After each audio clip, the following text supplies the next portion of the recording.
Bonjour à vous. Comme d'habitude, si cette vidéo vous a plu, un petit pouce, un abonnement, un commentaire, c'est très important pour moi.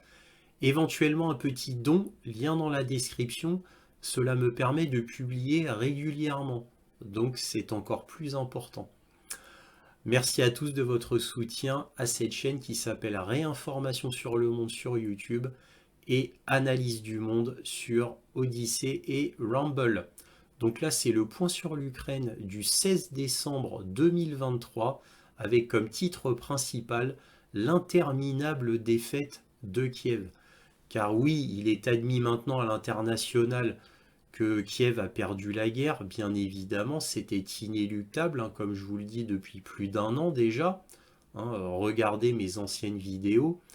Donc, d'accord, la défaite de l'Ukraine est admise, mais que va-t-il se passer ensuite? Grand point d'interrogation, puisque l'Union européenne et les États-Unis continuent malgré tout de donner de l'aide à l'Ukraine, financièrement et en armement. Alors évidemment, très peu, très très peu même, j'ai envie de vous dire, par rapport à l'année dernière, mais il y a toujours des dons. Alors des dons, façon de parler, des prêts que l'Ukraine devra rembourser avec intérêt, bien évidemment. Alors maintenant, sachant tout cela, que va-t-il se passer pour l'Ukraine une fois la défaite subie par Kiev?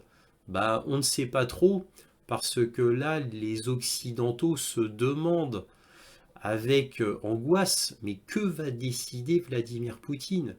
Va-t-il s'arrêter aux 4 oblasts déjà pris ou va-t-il prendre les 3 oblasts que logiquement il devrait prendre pour compléter la Nova Rassia, c'est-à-dire l'oblast de Kharkov au nord, l'oblast de Mykolaïev au sud, accompagné de l'oblast d'Odessa aussi au sud.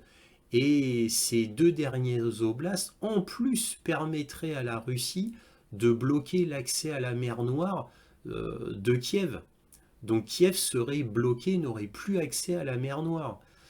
Donc en toute logique, Vladimir Poutine devrait faire cela, et d'ailleurs il l'a dit plus ou moins ouvertement, ainsi que Sergei Shoigu et le porte-parole Peskov. Ils l'ont tous dit plus ou moins, puisqu'ils veulent restaurer la Nova Rassia. Alors maintenant, on va voir si effectivement cela sera fait. En tous les cas, c'est bien parti pour Vladimir Poutine.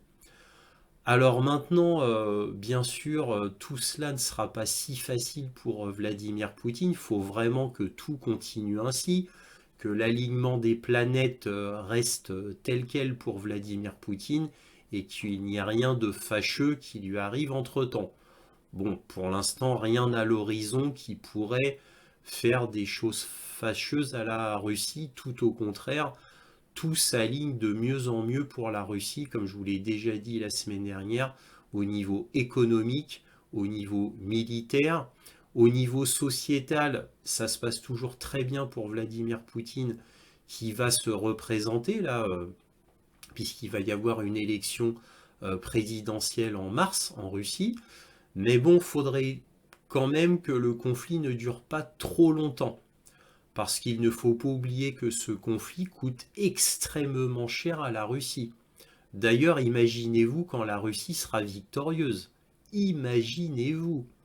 Parce que toute l'aide de guerre donnée là pour les forces armées en Ukraine, tout cela serait bien amoindri dans les années qui viennent. Ce qui ferait que la Russie n'aurait plus à donner des dizaines de milliards de dollars, équivalents bien sûr, à l'effort de guerre en Ukraine.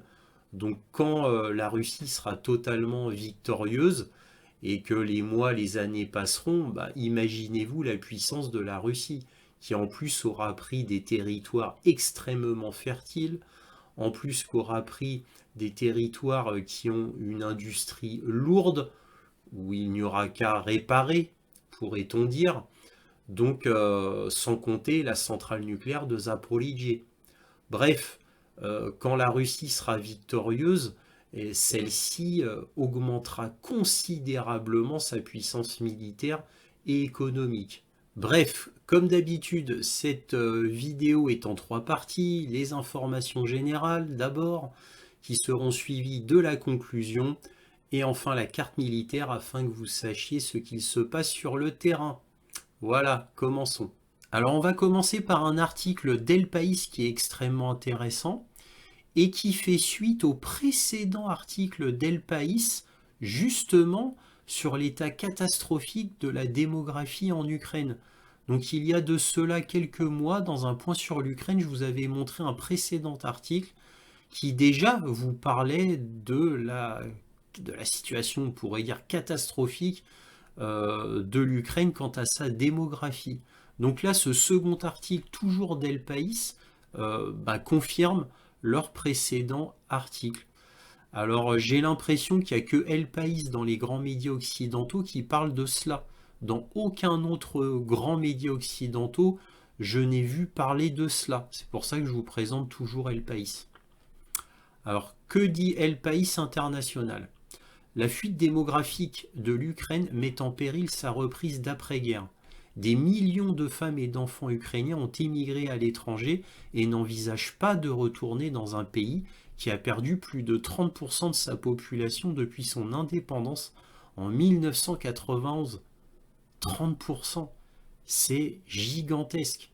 Alors je vous rappelle qu'en 91, la population de l'Ukraine était d'environ 51 millions d'habitants.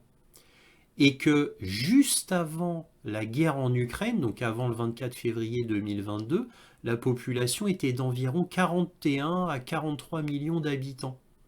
Donc vous imaginez quand l'Ukraine a voulu être plus ou moins dépendante vis-à-vis de la Russie après 91, elle a perdu en gros 10 millions d'habitants.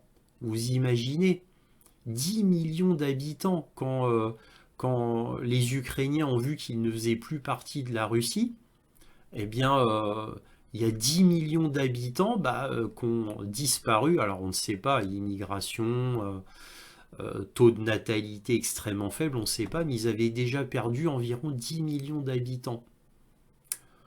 Alors, bon, bref, donc l'article date du 11 décembre 2023. Alors, je ne vais pas tout lire parce que c'est un peu trop long. Alors il faut savoir que dans l'article, ils interrogent Ella Libanova, qui est la directrice de l'Institut de démographie et d'études sociales de Ptuka en Ukraine, donc qui permet de compter les gens. Et donc là, cette directrice de l'IDSS a révélé les prévisions démographiques du pays en 2033.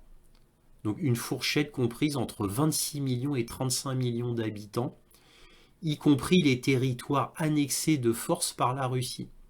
Si la moyenne de la fourchette est d'environ 30 millions d'habitants, cela représente une population 42% inférieure à celle de l'Ukraine de l'année de son indépendance en 1991 où elle comptait 52 millions d'habitants.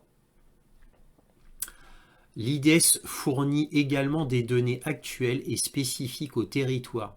Au début de l'invasion russe, l'Ukraine comptait environ 44 millions d'habitants. En 2023, le nombre s'élève à 36 millions, en incluant les territoires occupés par la Russie. Si les données se limitent aux régions d'Ukraine non occupées, ce chiffre tombe à 32 millions. Soit une diminution de 38% par rapport à 1991. Et je vais m'arrêter là. Donc, vous voyez qu'en réalité, bien entendu, la Russie ne quittera jamais l'Ukraine. Pire même, elle prendra certainement d'autres oblasts.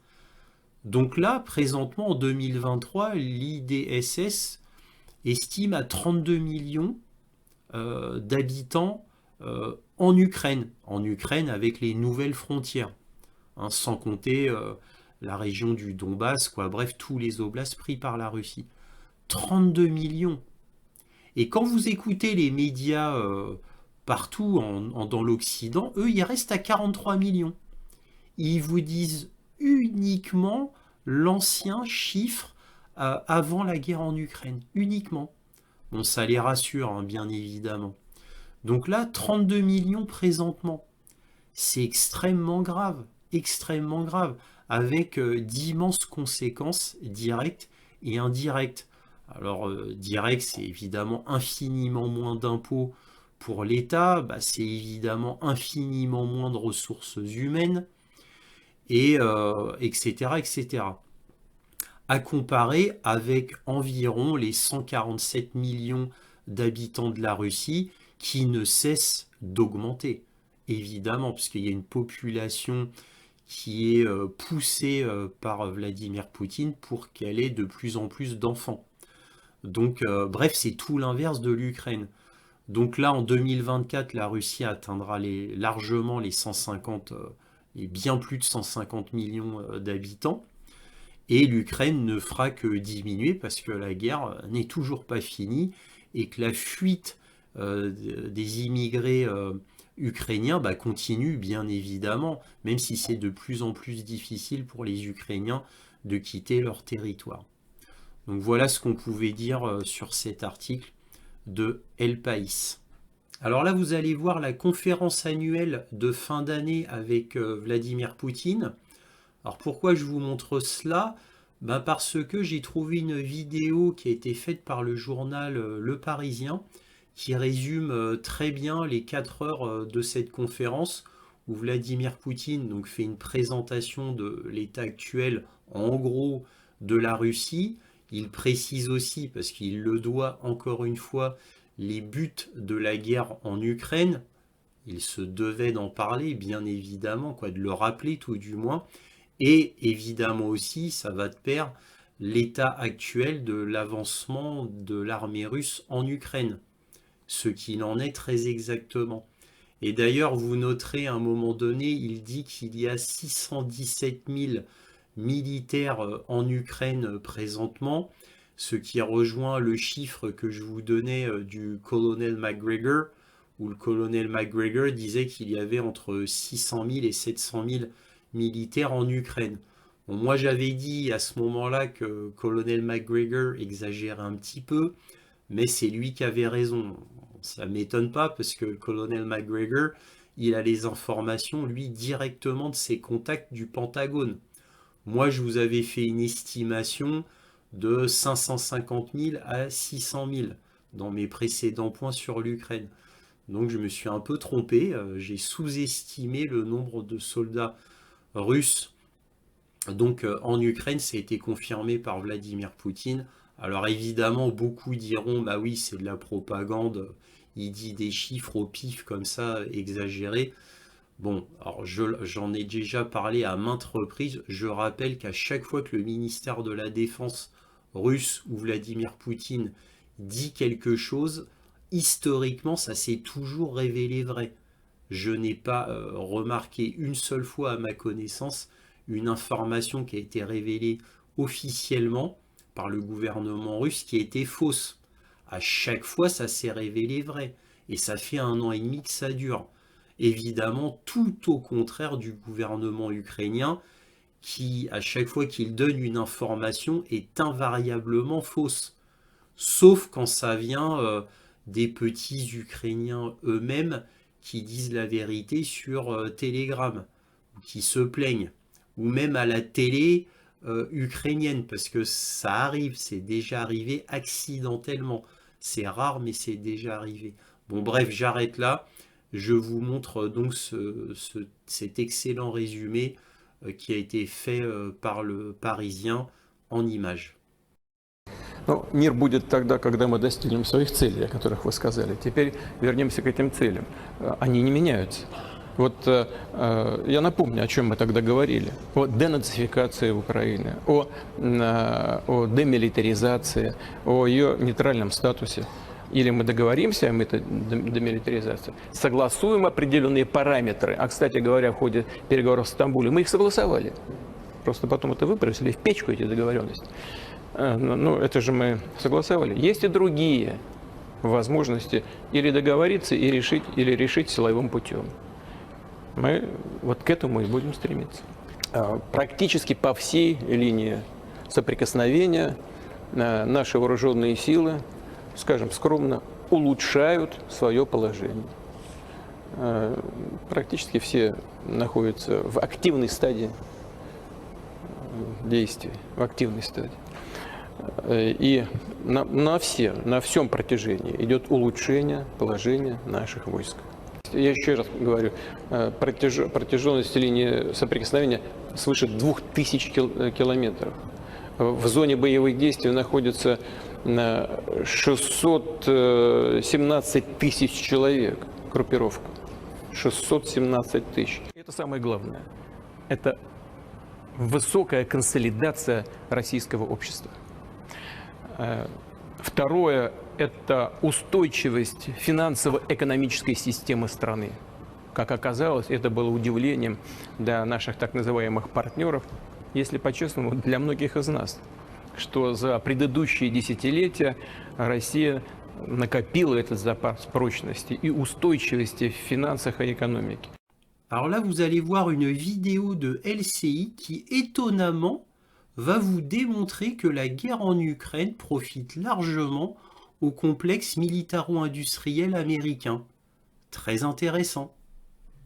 Voilà, mais les républicains, ils parlent d'argent. Ils veulent de l'argent. L'argent, l'argent. Pourquoi je dis ça? Parce que peut-être que Volodymyr Zelensky pourrait brandir un argument qu'il avait d'ailleurs déjà invoqué sur Fox News le 21 novembre. Écoutez, ou plutôt regardez. Lorsque vous produisez pour l'Ukraine, c'est ce qu'il dit aux Américains. Et avec l'Ukraine, vous produisez également avec des Américains. Ainsi, l'essentiel sera produit dans vos États. Autrement dit, ce que vous nous donnez, ça vous profite. Et c'est là où on va s'arrêter avec vous, Benjamin Crua. En effet, vous avez regardé les enquêtes. Eh bien, le soutien à l'Ukraine, il profite aux Américains. Oui, je vous emmène à Camden. Alors, Camden, je ne sais pas si vous connaissez, c'est une petite ville, on est dans le sud de l'Arkansas. Il n'y a pas grand-chose autour, j'ai regardé. C'est une petite ville de 2000 habitants, population qui décline sur les dernières décennies, nous dit Politico. Mais il y a un espoir depuis le début de la guerre en Ukraine. L'espoir, c'est celui-ci. Ce sont les fameux HIMARS qui sont devenus incontournables sur le front ukrainien, encore sur ces images des derniers jours. Évidemment, le HIMARS est fabriqué où? Il est fabriqué dans l'usine Lockheed Martin de Camden. Vous voyez les images et les objectifs sont déjà annoncés. On va multiplier la production par 2 d'ici 2025. Vous allez sur le site de l'usine, les offres d'emploi se comptent par dizaines et des emplois qualifiés, ingénieurs de fabrication seniors. Et toute la région s'en trouve même à s'en féliciter. La Chambre du commerce de l'Arkansas dit la chose la plus cool jamais fabriquée dans l'Arkansas, c'est le HIMARS. Ou comment en fait on essaye de capitaliser sur l'aide à l'Ukraine dans la communication carrément de l'État de l'Arkansas. Je peux aussi vous emmener du côté de Mesquite. Mesquite, c'est la banlieue de Dallas. Alors là, c'est encore mieux. C'est une usine qui est en train de sortir de terre. General Dynamics, ils vont produire des obus de 155 mm. Là, c'est de l'image de synthèse parce que pour l'instant, c'est encore en chantier. Ça doit ouvrir en 2024. Les promesses sont assez alléchantes. 20 000 obus par mois, 125 emplois créés, $500 000 de taxes locales pour les autorités. Des exemples comme ça, en fait, on peut vous en citer des dizaines. Si vous reprenez la carte de Washington Post, vous voyez tous ces petits points-là, ce sont des systèmes qui sont conçus et on voit que ça profite quasiment à l'intégralité du pays. En tout cas, 71 villes impactées, 117 lignes de production. Et vous disiez que c'est la nouvelle ligne, on va dire, de l'argumentaire de Zelensky en novembre. C'est aussi la ligne de l'argumentaire, finalement, de l'administration américaine, puisque Joe Biden disait le mois dernier, les missiles Patriot sont fabriqués en Arizona, les obus d'artillerie dans 12 États à travers le pays. Et Anthony Blinken disait il y a 4 jours, si vous regardez les investissements que nous avons réalisés pour la défense de l'Ukraine, 90% des fonds de l'aide militaire ont été dépensés ici aux États-Unis. C'est la fameuse enquête du Washington Post. Mais l'administration américaine va un petit peu plus loin. Il diffuse des cartes pour dire quel État a reçu quoi, comment, quel État a été impacté. Industrial Base Impact, bon, les impacts de base industrielle. On voit quand même que, je les ai comptés, il y en a 32 qui reçoivent des sommes, qui voient des éléments de leur industrie boostés, avec en gagnant la Pennsylvanie, l'Arkansas, l'Arizona, la Californie et même le Texas ici. C'est sûr, ce qui est intéressant, c'est que si vous prenez les élus de ces États, là, ça devient intéressant parce qu'effectivement, si vous prenez les 2 sénateurs du Texas, ils sont républicains. Nos 2 sénateurs de l'Arkansas, précisément, ils sont républicains. Alors, est-ce que ça va marcher en les mettant face au fait accompli, finalement, de l'économie de leur État? En tout cas, ça ne va pas marcher pour tous. Je reprends Jay Vance, dont vous parliez il y a quelques instants. Jay Vance, c'est l'Ohio. L'Ohio, 729 millions quand même. Donc, c'est l'un des États qui profite finalement, l'un des plus, en tout cas dans le top 10 de ceux qui profitent le plus. Quand vous lui dites ça, il dit fabriquer des armes dans l'Ohio, c'est bien. Mais vous savez ce qui est mieux? les utiliser pour notre défense et non les envoyer à un pays corrompu d'Europe de l'Est. Donc l'argumentaire ne marchera en tout cas pas visiblement sur les plus radicaux. Et je nuance l'argumentaire avec un autre élément, c'est cette enquête d'NBC News qui dit les milliards de dépenses, c'est bien, mais ça met du temps à se concrétiser. Il faut relancer des lignes de production qui ont été mises en veilleuse. On peut penser aux missiles Stinger, ils n'en avaient pas produit depuis 2005, les Américains. Et puis, faut trouver les salariés qualifiés. Et là, je reviens à mon exemple de Camden. Le problème, c'est qu'il faut convaincre aujourd'hui des ingénieurs, des assembleurs seniors d'aller habiter à Camden, au fin fond de l'Arkansas. Vous voyez, entre les investissements chiffrés puis la réalité du détail, il y a aussi parfois un petit écart. Alors là, vous allez voir une vidéo de Europe 1 qui vous montre que malgré les sanctions internationales contre la Russie, l'économie de la Russie reste florissante. D'ailleurs, vous pouvez le voir dans le titre ci-dessous. La Russie est encore loin d'être affaiblie par les sanctions internationales. Vladimir Poutine en position de force alors qu'il brigue un 5e mandat à la tête du pays. La Russie est passée en mode économie de guerre. L'avalanche de sanctions n'a semble-t-il eu que peu d'effets. Mieux, elle vise 2% de croissance l'an prochain, Sébastien Le Belgique. Oui, l'économie russe a tremblé, mais ne sombre pas, malgré 12 séries de sanctions décidées par l'Union européenne, le gel de 300 milliards d'euros d'avoirs de la Banque centrale russe et un embargo pétrolier. C'est la Chine, en fait, qui tient sous perfusion la Russie, en achetant son gaz et son pétrole et en inondant la Russie de produits made in China. Karl Grégou, économiste au Centre de recherche et d'expertise sur l'économie mondiale. Ce que la Russie offre en ce moment à la Chine est quand même assez phénoménal. Imaginez que la situation perdure sur 5, 10, 15, 20 ans. Ça voudrait tout simplement dire que la Russie, qui est un pays immense, ça voudrait tout simplement dire que le marché chinois, le marché domestique chinois se prolongerait à la Russie. C'est un gâteau qui ne se refuse pas. Mais un gâteau qui se partage. Outre la Chine, plusieurs dizaines de pays, dont l'Inde, la Turquie et tous les pays d'Asie centrale, commercent avec la Russie et continuent d'acheter ces hydrocarbures à bon prix, parfois même revendus en Europe via d'ingénieux montages qui permettent à la Russie de contourner les sanctions internationales. Alors comme on parle économie, cela m'amène à cet article de NPR du 25 mars 2023 et que dit-il ? Le prêt de 15,6 milliards de dollars du FMI à l'Ukraine sera le premier à un pays en guerre. Le nouveau prêt du FMI à l'Ukraine sera le premier accordé à un pays en guerre. Alors, je ne vais pas tout vous lire l'article. Là, il y a un journaliste qui pose des questions. Alors, les questions, c'est comment ça se fait qu'on prête autant à l'Ukraine alors que c'est un pays en guerre, extrêmement corrompu, etc. Normalement, pour que le FMI fasse un prêt, il faut des conditions. Et ça prend énormément de temps avant d'avoir ce prêt. Souvenez-vous de la Grèce, dont on a fait un chantage terrible et qui a dû faire une politique d'austérité terrible pendant au moins 2 ans avant que le FMI les aide vraiment. Donc là, on donne immédiatement 15,6 milliards de dollars. Alors immédiatement, c'est un paquet qui va être donné sur 2 ans. Mais donc c'est 1 milliard par-ci, 1,4 milliard par-là.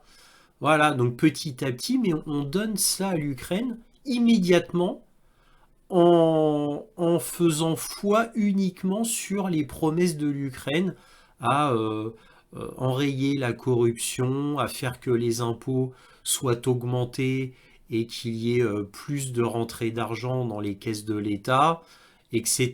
Bon, bref, quelque chose de totalement fantaisiste qui n'arrivera pas avant bien des années. Je vous rappelle la perte de population de l'Ukraine et donc des baisses d'impôts énormes. Je vous rappelle que la plupart de ce qui a été donné à l'Ukraine, l'Ukraine devra le rembourser avec des intérêts, etc., etc. En gros, le FMI, normalement, n'aurait jamais dû prêter de l'argent à l'Ukraine, car oui, ce que le FMI ne donne pas l'argent, ce sont des prêts qu'il faudra rembourser. C'est vrai. Mais tout le monde est d'accord pour dire que l'Ukraine ne remboursera jamais quoi que ce soit. Parce que, évidemment, elle est trop pauvre. Et que là, c'est pas prêt de s'arranger. Surtout qu'une partie de l'Ukraine va devenir russe, en plus. Et que la partie la plus riche de l'Ukraine ce qui faisait 90% de ses revenus, pour ne pas dire 95%, c'était l'est de l'Ukraine, c'est-à-dire ses terres fertiles et son complexe industriel lourd qui était à l'est. Alors imaginez-vous si Vladimir Poutine prend Mykolaïev et Odessa, il coupe toute arrivée commerciale, import-export à partir de la mer Noire. Et la mer Noire, c'était ce qui permettait d'avoir à l'Ukraine quasiment tous ses revenus principaux. Car ça passait par la mer Noire, surtout concernant l'agriculture. Parce que c'est l'agriculture qui a fait la richesse, entre guillemets, hein, quoi, qui faisait la grosse rentrée d'argent en Ukraine, c'est la mer Noire.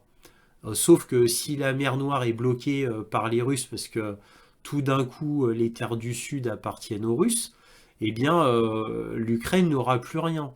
Donc malgré des risques insensés, complètement énormes, alors que le FMI met tant de pression sur d'autres pays qui en ont énormément besoin, comme l'Éthiopie, l'Érythrée, Sri Lanka et bien d'autres encore, hein, je ne vais pas tous les citer, il y en a des dizaines qui réclament et qui n'ont pas, parce qu'ils n'ont pas atteint la charte demandée par le FMI, l'Ukraine, elle a tout de suite, voilà, comme ça. Et en plus, l'Ukraine est le pire pays que le FMI ait jamais connu pour faire un prêt. C'est un pays en guerre, donc déjà ça aurait dû être rédhibitoire pour l'Ukraine. C'est un pays qui est ultra corrompu, un des pires pays du monde, ça aurait dû être rédhibitoire pour l'Ukraine. Et le pire peut-être de tout, c'est que l'Ukraine sera à jamais incapable de rembourser son prêt. C'est pas possible. En gros, le FMI compte sur l'Union européenne et les États-Unis pour que l'Ukraine puisse rembourser un prêt. C'est complètement grotesque et ridicule. Et ce qui prouve que le FMI est une entité occidentale, bien évidemment, mais contrôlée par les États-Unis, ou par l'État profond, comme vous voulez. Et là, on en a la preuve très claire, car le FMI, ici, s'est renié et a perdu toute crédibilité à l'international maintenant. Et on voit très bien, aussi, ce sera mon dernier mot, pour qui travaille le FMI. Voilà. Dernier volet concernant l'économie, on a cet article de Newsweek. Et que dit-il? La réunion de Zelensky avec des entrepreneurs américains de la défense suscite des réactions négatives. Donc ça, c'était le 13 décembre. Et que lit-on? On va pas tout lire, hein, bien sûr, mais ce qui est le plus important. Les efforts de l'Ukraine pour obtenir davantage de soutien dans le secteur privé de la défense américaine ont suscité des critiques, alors que Kiev s'efforce de consolider le soutien du Congrès dans sa lutte contre Moscou. Le président ukrainien Volodymyr Zelensky a déclaré mardi qu'il avait rencontré les dirigeants de plusieurs sociétés de défense basées aux États-Unis, exprimant sa gratitude à chaque travailleur américain qui fabrique des armes et qui nous aide à protéger notre peuple et à défendre notre terre. Donc là, vous voyez là, les grands chefs du complexe militaire industriel et Zelensky. Hein. Donc parmi les participants figurait le président de BAE Systems, Tom Arsenault, le vice-président de Lockheed Martin, Raymond Picelli, le vice-président d'Aerovironment, Charles Dean, ainsi que des représentants d'autres grandes entreprises. Ils fabriquent certains des équipements ukrainiens les plus nécessaires et les plus recherchés, notamment les systèmes HIMARS et Patriot et les drones kamikazes. Ce fut une réunion importante et fructueuse, a-t-il déclaré. Le dirigeant ukrainien est arrivé mardi à Washington pour sa dernière visite à la Maison-Blanche avec des doutes sur l'avenir des États-Unis. L'aide militaire à l'effort de guerre de l'Ukraine pèse lourdement sur le voyage. La sollicitude envers le secteur de la défense américain a suscité l'indignation de certains, notamment du candidat indépendant à la présidentielle de 2024, Robert F. Kennedy, qui a écrit sur la plateforme des médias sociaux X que le dirigeant ukrainien rencontrait littéralement des entrepreneurs de la défense. Alors là, c'est Robert F. Kennedy qui parle. D'abord, Zelensky visite notre congrès pour essayer de les intimider afin qu'ils lui donnent encore plus d'argent. Maintenant, il est franc. Réunion avec des entrepreneurs de la défense, a-t-il déclaré. Un utilisateur de compte X avec le pseudo Steven Steele a ajouté « Il est clair, qui sont les vrais vainqueurs de la guerre? Ce ne sont pas les Américains. » Sous-entendu, les PDG du complexe militaro-industriel américain, Lockheed Martin, Raytheon, Boeing, etc. Donc, ce que cherche à faire, ouais, parce que je ne vais pas lire l'article, l'article est long, comme vous pouvez le voir, mais bon, quand vous lisez tout, je vous résume vite fait. Hein.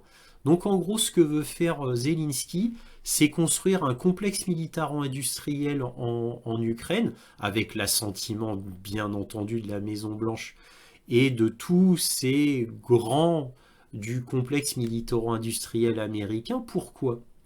Bah, qu'est-ce que fait miroiter Zelensky?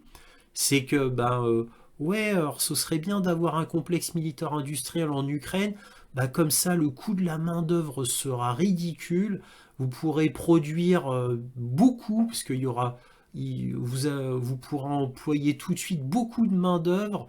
Nous, on va vous trouver des gens qualifiés et vous allez pouvoir payer des ingénieurs, des super têtes pour le SMIC. Bon, j'exagère un peu, mais c'est comme ça qu'il le vend hein, au Congrès américain. Hein, tout ça pour mettre des étoiles dans les yeux du Congrès pour qu'il lâche l'argent à Zelensky, à l'Ukraine.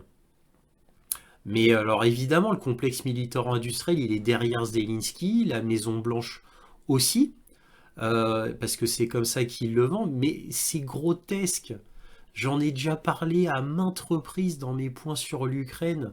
Sérieusement, quel PDG ici, là, va vouloir construire une usine en Ukraine? Comment? C'est infiniment trop dangereux. Je vous avais dit la dernière fois, on veut construire une usine à 500 millions de dollars. Je parle au bas mot, évidemment, typiquement pour des obus. L'usine sera à moitié construite, qu'elle sera détruite. Mais quel investisseur irait risquer cela dans un pays en pleine crise énergétique, ultra corrompu? Et qui voudrait travailler dans une usine où il serait quasiment certain d'y perdre la vie, ou au moins d'être gravement blessé? Qui voudrait travailler en Ukraine? Sérieusement? Mais c'est n'importe quoi. Parce que oui, évidemment, au début, ce sera des Américains qui iront construire le bâtiment. Ce ne sera pas les Ukrainiens, hein, bien évidemment. Bref, donc les États-Unis, eux, ont des étoiles en disant « Ouais, de toute façon, c'est l'Ukraine qui va payer. » Mais l'Ukraine va payer avec quoi? Alors évidemment, on se pose tous la question, moi je vous le donne en mille, avec les sous des contribuables américains, et les sous des contribuables de l'Union européenne. Voilà. Donc c'est avec les sous des petites gens que le complexe militaro-industriel va s'enrichir. Voilà la ruse. Et là, vous avez tout compris. Donc là, on va voir un article du New York Times qui vous montre les déboires de l'armée ukrainienne. Vous allez me dire, comme d'habitude, depuis 1 an et demi. Mais bon, là, depuis quand même 7-8 mois, ça commence à devenir vraiment extrêmement grave, puisque même les médias s'en rendent compte et commencent à parler de défaite. Donc là, que lit-on en titre? Alors que la Russie gagne en confiance, une nouvelle urgence s'empare de l'Ukraine. Avec l'affaiblissement du soutien occidental à Kiev et le blocage par le Congrès d'une aide urgente, le pari de Vladimir Poutine de survivre à l'Ukraine et à ses alliés semble plus fort. Évidemment. Donc là, vous voyez Zelensky et Joe Biden quand Zelensky était à Washington. Après, il est revenu en Europe. Il a été en Norvège. Il a encore vu un autre pays. Et puis, il est reparti finalement à Kiev. Bref, mais évidemment, tout ce qu'il a pu faire en Europe, tout comme aux États-Unis, n'ont servi à rien puisque personne ne l'a écouté, dans le sens que personne ne lui a donné concrètement plus de moyens. Donc l'article du New York Times est extrêmement long. Il est extrêmement long, hein, parce qu'il fait le point sur tous les problèmes de l'armée ukrainienne. Et inutile de vous dire que tous les problèmes sont énormes. Problèmes d'obusiers, problèmes d'obus, problèmes économiques, problèmes du renforcement de la Russie avec d'autres pays comme l'Iran, la Chine, l'Inde, la Turquie, la Corée du Nord et d'autres encore dont on parle moins comme l'Afrique du Sud et d'autres plus petits pays encore. Bref, là il résume tout avec bien évidemment les pertes ukrainiennes. C'est pour ça qu'on vous montre une photo très triste de la perte des soldats ukrainiens. Alors n'oublions pas que Zaloujny avait confié donc à des membres du Parlement de la Rada que environ 20 000 soldats manquaient par mois. Donc alors, ces 20 000 morts et blessés graves ou disparus, hein. Donc je vous avais montré la semaine dernière une députée de la Rada, une députée ukrainienne qui avait divulgué ça dans les médias. Et donc il fallait. Alors comment elle l'a su? C'est parce que quand le porte-parole de l'armée russe avait dit qu'il faudrait 20 000 hommes par mois pour boucher les trous. Et là on le voit ici. Donc à estimer que l'Ukraine aura besoin d'enrôler 20 000 soldats par mois jusqu'à l'année prochaine. Voilà. Mais par contre, là évidemment, ce qu'on ne vous dit pas dans le New York Times, mais ce que je vous avais montré dans le journal ukrainien de la semaine dernière, parce que dans le journal ukrainien, c'était pour reboucher les trous. Voilà. Des morts, des blessés graves et des disparus. 20 000 par mois, hein, gardez ça en tête, hein. Enfin la vérité, hein. Même dans un journal ukrainien, parce que j'ai vu ça dans Ukrainska Pravda. Donc voilà, donc là vous voyez encore une fois, chaque drapeau est un mort, hein. Vous voyez, c'est pour ça que le New York Times vous montre ça. Donc c'est absolument terrible, terrible pour l'armée ukrainienne, et c'est à la fois triste et tragique, bien évidemment, pour le côté ukrainien. Autre article, Le Monde, dans le Donbass, c'est Le Monde international. Dans le Donbass, les soldats ukrainiens en panne de munitions. L'armée de Kiev résiste tant bien que mal à une nouvelle poussée russe, sur fond d'asymétrie croissante des moyens. C'est-à-dire que les Ukrainiens ont très peu de moyens et les Russes ont énormément de moyens. Les militaires sont contraints d'installer leur propre atelier de production à proximité du front. Donc bon, on va pas tout lire parce que évidemment, comme d'habitude, l'article est trop important. Mais en gros, ce qu'on apprend, c'est que les Ukrainiens doivent lancer un obus quand il y a au moins un regroupement de 10 personnes, au moins, alors que les Russes peuvent lancer un obus quand il y a un regroupement de 2-3 personnes. Ce que faisaient les Ukrainiens avant.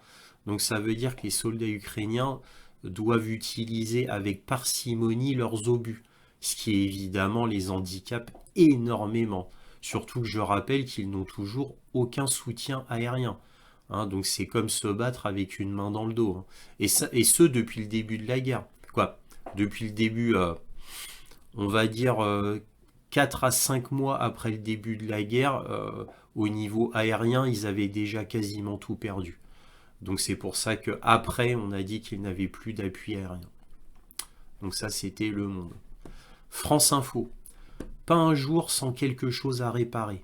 Les Ukrainiens et leurs T-64 à bout de course attendent les chars occidentaux.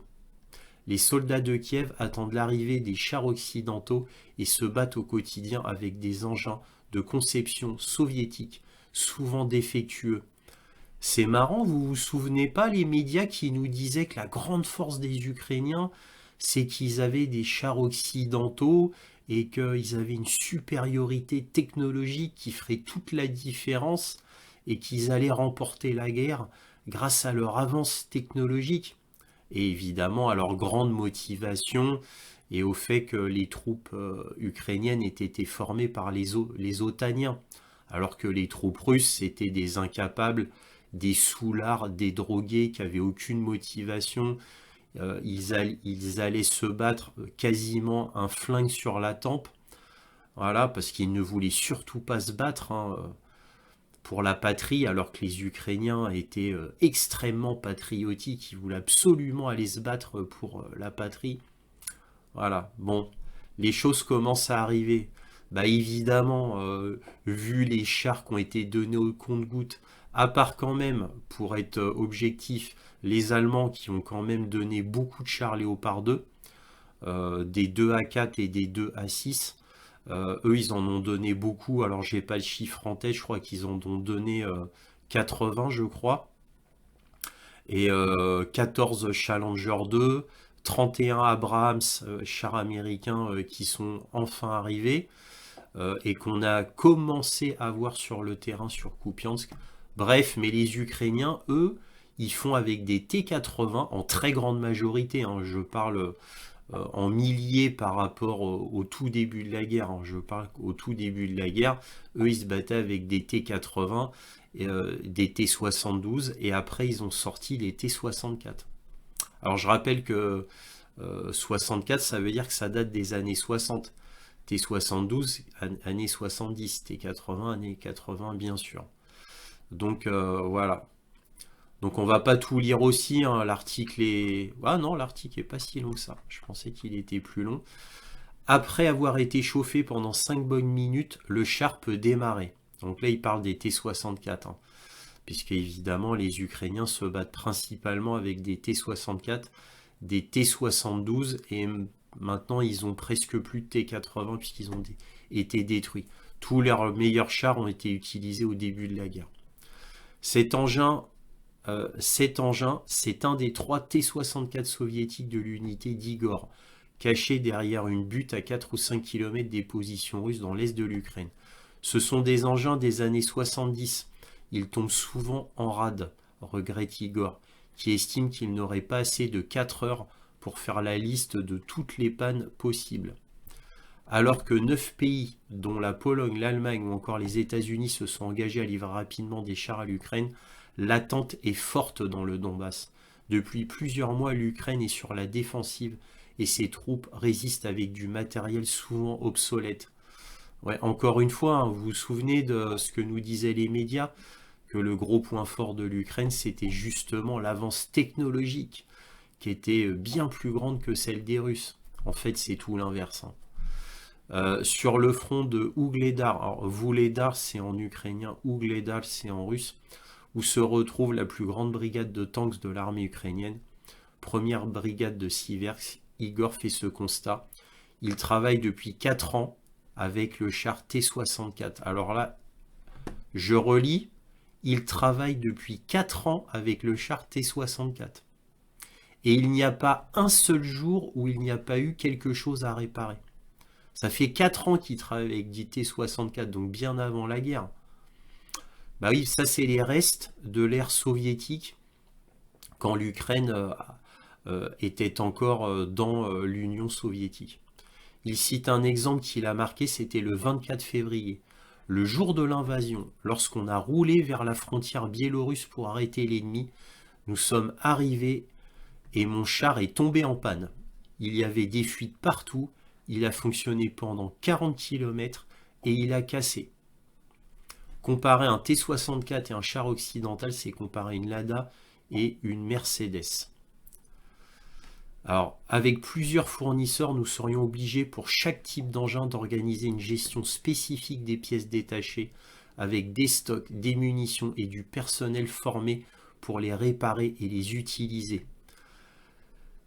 Qui note la spécificité de chaque type de char. Les Abrams sont différents des Léopards, et si dans une brigade il y a trop de variétés, ça peut être tellement compliqué que l'on pourrait perdre en efficacité. Voilà, donc ils espèrent une livraison de chars avant l'été. 150 chars Léopard 2 sont attendus. Ça reste ridicule, hein, 150 chars. Et j'aime bien, il espère avant l'été. Hein. À mon avis, il n'y aura rien de donné. Hein. Ça, c'est typiquement allemand. Beaucoup de promesses, mais rien qu'ils donnent. Au début de la guerre, non, ils ont donné. Mais après, ça fait maintenant environ 4 à 5 mois qu'ils font des promesses, mais qu'ils ne donnent plus rien. Et ça fait au moins 3 mois et demi qu'ils ne donnent plus rien.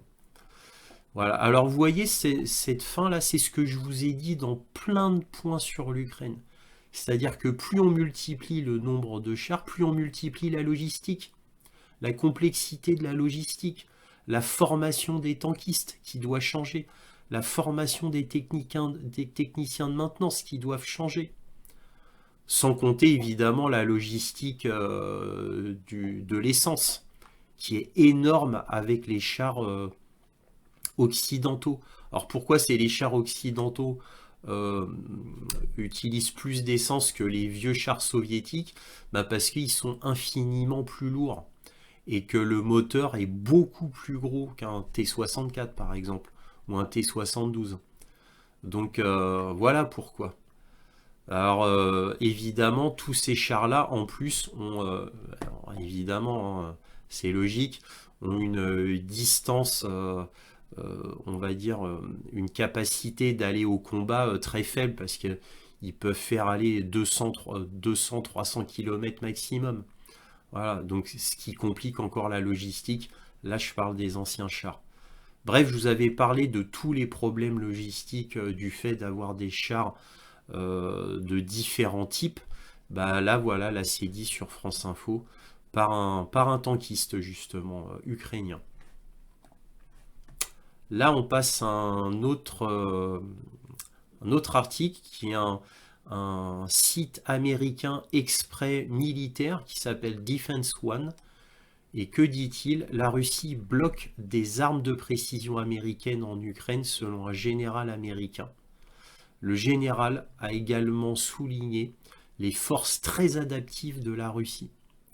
Les avantages tactiques apportés par diverses munitions de précision américaines à l'Ukraine ont été érodés par le brouillage ennemi, a déclaré mardi le commandant de l'armée américaine en charge de ces efforts. Le brouillage de certaines de nos capacités les plus précises constitue un défi, a déclaré le lieutenant-général Antonio Aguto, s'exprimant par liaison vidéo depuis l'Europe lors d'un événement organisé par le bureau exécutif du programme de commandement, de contrôle et de communication tactique de l'armée. Depuis décembre 2022, Aguto dirige le Security Assistance Group Ukraine, l'organisation chargée de coordonner l'aide militaire alliée à l'Ukraine. Donc c'est quelqu'un de très important, Aguto, hein. Des responsables américains non identifiés c'est-à-dire anonymes, de la défense ont déclaré à CNN, et vous allez comprendre pourquoi ils ont voulu rester anonymes, ces responsables de la défense américaine. Donc qu'ont-ils déclaré à CNN? Que la Russie était en train de brouiller des missiles de précision fournis par les États-Unis, les faisant s'égarer. Donc ça veut dire que les missiles américains de précision sont brouillés par l'électronique russe, par les brouillages électroniques russes, et donc ils s'écrasent de manière n'importe où, de manière aléatoire. Les forces américaines et ukrainiennes ont donc dû trouver des solutions de contournement, comme modifier les lance-roquettes. La Russie a ensuite modifié son brouillage, obligeant les États-Unis à trouver à nouveau des contre-mesures. De telles armes, telles que les systèmes de fusées à lancement multiples, c'est les MLRS, ont autrefois fourni à l'Ukraine un avantage clé sur le champ de bataille en poussant les dépôts de munitions russes au-delà de leur portée. Alors là, il parle exactement des HIMARS. Il parle des HIMARS, alors je vous en ai parlé il y a des mois à maintes et maintes reprises. Je vous avais dit que environ 3 mois à 4 mois après l'utilisation des HIMARS américains, quand ils les ont utilisés pour la première fois, je vous avais dit 3 à 4 mois après, les Russes avaient trouvé la bonne fréquence, le bon brouillage, parce qu'ils avaient pu en capturer plusieurs. Alors, et ils ont fait donc de l'ingénierie dessus, et ils avaient trouvé donc la contre-mesure, et le ministère de la Défense avait déclaré qu'ils pouvaient les arrêter à plus de 90%. quand il y avait un système de brouillage évidemment dans le coin, bien sûr. Donc là, les MLRS dont il parle, c'est surtout, on parle de HIMARS. Autre article lié, donc financement des fumées, bon ça c'est l'expression américaine, c'est pour dire que le financement part en fumée. Le Pentagone n'a presque plus d'argent pour remplacer les armes envoyées en Ukraine. Voilà, mortel mais difficile à piloter, les drones suicides obligent l'Ukraine à former des milliers de soldats en pilotage. Des documents américains divulgués indiquaient également que la Russie brouillait des bombes guidées par GPS que les États-Unis avaient données à l'Ukraine. Ça aussi, je vous en ai déjà parlé. Ce qui fait que entre les HIMARS, c'est-à-dire les MLRS, les drones, les missiles, les bombes guidées, c'est-à-dire les bombes planantes que les États-Unis fournissent, tout ça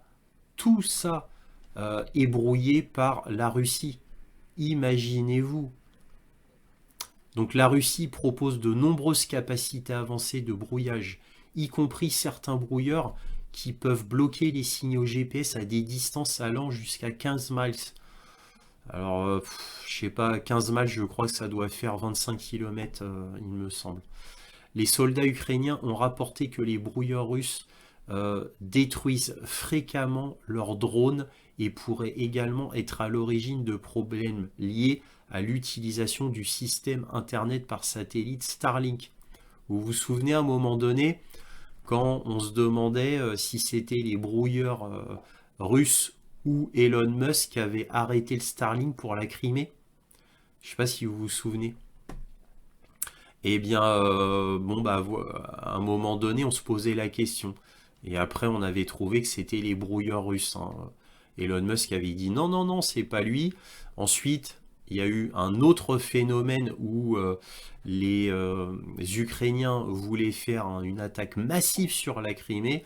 Et là, par contre, Elon Musk, il a dit non, non, là, j'éteins mes systèmes parce que je ne veux pas d'attaque massive sur la Crimée. Ça pourrait déclencher la Troisième Guerre mondiale. Bon, on va peut-être pas tout lire. Oguto a déclaré que le système de partage de renseignements sur le champ de bataille Maven est utilisé pour planifier la logistique du soutien à l'Ukraine et a déclaré que les outils d'intelligence artificielle pourraient accélérer encore la planification. Voilà. Bon, encore une fois, on va pas tout lire. Vous voyez que cet article spécialisé dans la défense militaire s'appelle Defense One. Donc c'est un site américain.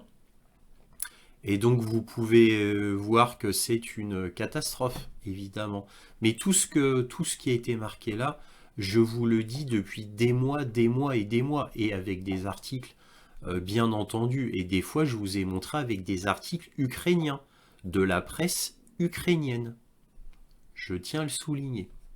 Maintenant, voici un article du Washington Post qui date du 13 décembre et que dit-il? En Ukraine, le risque n'est pas une impasse. C'est la défaite. Alors là, c'est dit carrément. Bon, on va pas tout lire, bien évidemment. Hein. Juste le tout début. Une fin potentielle tacite et indescriptible de la guerre russo-ukrainienne est soudainement annoncée à haute voix. Kiev risque de perdre et de subir un carnage et des conséquences inimaginables. Le fait que le sort de l'Ukraine soit en jeu ne vient pas de son incapacité à reprendre du territoire aux mains des forces russes retranchées, ni du fait connexe de la lenteur de l'administration Biden en fournissant à l'armée ukrainienne les armes dont elle avait besoin, ni même l'avantage de la Russie en termes de masse et de ressources. Cela découle de deux causes plus immédiates. L'une d'entre elles est l'opposition des républicains de la Chambre des représentants à une aide accrue des États-Unis. Les législateurs républicains tiennent les futurs colis d'armes en otage pour empêcher les migrants de traverser illégalement la frontière sud. L'autre est l'aide de l'Union européenne qui est mise en péril par le Premier ministre hongrois Viktor Orban, devenu le cheval de bataille de Vladimir Poutine. Évidemment, évidemment. Mais ce qui me fait marrer avec le Washington Post, c'est que là, ils prennent les événements immédiats comme si rien ne s'était passé avant. Le Washington Post ne se demande pas, mais pourquoi c'est la défaite? Pourquoi on parle de la défaite? Ça fait maintenant un moment, ça fait au moins 2 mois que les médias du monde parlent de la défaite. Là, c'était pas les Républicains. Il y a 2 mois, les Républicains, ils étaient toujours pour donner de l'argent à l'Ukraine. Tout du moins, pour. Certains étaient contre, bien entendu. Mais il y a 2 mois, la situation était légèrement différente. Il n'y avait pas cette ambiance de défaitisme. Maintenant, depuis 2 mois, il y a une ambiance de défaitisme qui est absolument terrible. Et ce qui fait que les républicains qui avaient effectivement la pensée de moins donner à l'Ukraine et de plus penser aux États-Unis, bah, est devenu de plus en plus grand au fur et à mesure que les jours passaient. Parce que c'est comme ça, hein, c'est aussi les médias qui font la pensée des hommes politiques. Donc les républicains qui étaient pas très enclins à aider l'Ukraine, mais qui le faisaient quand même à chaque fois, hein. Notez que les paquets ont toujours été malgré tout votés depuis plus d'1 an et demi. Mais voilà, depuis la grande offensive il y a 6 mois, plus de 6 mois qui a échoué, eh bien les républicains évidemment ont été de moins en moins enclins à vouloir donner de l'argent à l'Ukraine, étant donné qu'il y a catastrophe sur catastrophe et que ça n'en finit plus. Il y a toujours quelque chose qui fait que l'Ukraine s'enfonce. Et il y a toujours quelque chose qui fait que la Russie s'en sort toujours mieux. Plus les jours passent, plus la Russie est renforcée. À tous les niveaux, même politique. Parce que là, Vladimir Poutine, il va se représenter en mars. Il est tout seul, hein. Donc, il y a d'autres opposants politiques, mais bon, c'est plus des figurants qu'autre chose. Donc, il va être réélu, eux, il n'y a pas de problème. Aux États-Unis, c'est le chaos complet. Dans l'Union européenne, c'est le chaos complet. On ne sait pas qui sera élu. Ou l'angoisse de l'Union européenne, c'est qu'il y a encore plus de présidents de droite, d'extrême droite, comme maintenant ils disent, c'est-à-dire qu'il y ait de plus en plus de présidents nationalistes ou souverainistes, pour employer un mot plus juste, qui arrivent au pouvoir. Donc dans l'Union européenne, c'est l'angoisse. Aux États-Unis, c'est l'angoisse. En Russie, tout va bien. Voilà, mais encore une fois, même au niveau politique, au niveau militaire, à tous les niveaux, tout va bien. Même au niveau économique, c'est important. Alors que l'Union européenne et les États-Unis, au niveau économique, c'est une catastrophe. N'oublions pas que là, il y a toujours une épée de Damoclès au-dessus des États-Unis concernant un shutdown, c'est-à-dire une banqueroute de l'État américain. Rien n'est résolu, hein. Voilà. Donc, nous verrons bien. On passe à un autre article du New York Times. Il s'est passé une énorme cyberattaque qui a mis hors ligne le plus grand opérateur mobile d'Ukraine. Cette interruption pourrait constituer un réel danger dans un pays où beaucoup comptent sur les alertes téléphoniques pour les avertir de l'imminence des bombardements russes. Alors on va pas tout lire, mais que dit l'article en gros? Il dit que c'est extrêmement grave, car le plus grand opérateur de téléphonie mobile d'Ukraine a déclaré mardi matin qu'il avait été victime d'une puissante cyberattaque qui a interrompu le service pour des millions de personnes. Alors il faut savoir que le fait qu'ils perdent la liaison téléphonique en Ukraine, c'est extrêmement grave, puisque Zelensky a voulu de force appliquer l'application D2IA. D2IA, c'est une application qui a été inventée par Google, forcée à l'utilisation par Zelensky sur les smartphones ukrainiens, afin que les Ukrainiens utilisent ça pour tout. La banque, les achats en ligne, l'administration, l'équivalent des papiers d'identité, etc. Alors imaginez-vous quand le plus grand opérateur mobile d'Ukraine, hein, je crois que c'est 80% qui l'a comme part, mais bon, à vérifier. Imaginez-vous quand lui tombe en panne. En gros, les Ukrainiens peuvent plus vivre. Alors, comme aussi les paiements se font souvent par smartphone, parce que, encore une fois, c'est la fameuse application D2IA a été forcée par Zelensky, eh bien, c'est problématique. Alors, heureusement, tout n'est pas comme ça. Et évidemment, les gens à la campagne, eux, sont quasiment pas touchés. Mais ça a été extrêmement grave. Alors, je crois que la panne a duré une journée, il me semble. Quelque chose comme ça. Après, c'est revenu hein, progressivement. Mais voilà, ceux qui sont les plus touchés, évidemment, sont ceux dans les grandes villes. Donc vous voyez un peu la fragilité, le talon d'Achille de l'Ukraine, encore un autre talon d'Achille qui est le numérique. Et là, les Russes, qui sont parmi les plus forts du monde, pour ne pas dire les plus forts du monde, en brouillage électronique et en cyberattaque, avec les Américains pour la cyberattaque, eh bien, vous voyez ce qu'ils sont capables de faire. Donc les Russes attaquent tous azimuts. Ils ne laissent aucune chance à l'Ukraine. Voilà, ça vient du New York Times. Business Insider, un des plus grands journaux internationaux, un journal de référence. L'Ukraine affirme que la Russie est à 7/1 en matière de drones. C'est du 13 décembre. Voilà, 7/1 en matière de drones. La Russie possède 7 drones pour 1 drone en Ukraine, a déclaré un responsable à la télévision publique ukrainienne. Vous voyez ce qu'ils osent dire maintenant? Alors qu'avant, à la télévision ukrainienne, il était impossible de dire quoi que ce soit contre le régime qui aille dans le mauvais sens. Vous voyez le changement? Je vous avais parlé, il y a peut-être un coup d'État qui est en train de se faire dans le gouvernement ukrainien, donc à suivre. Hein.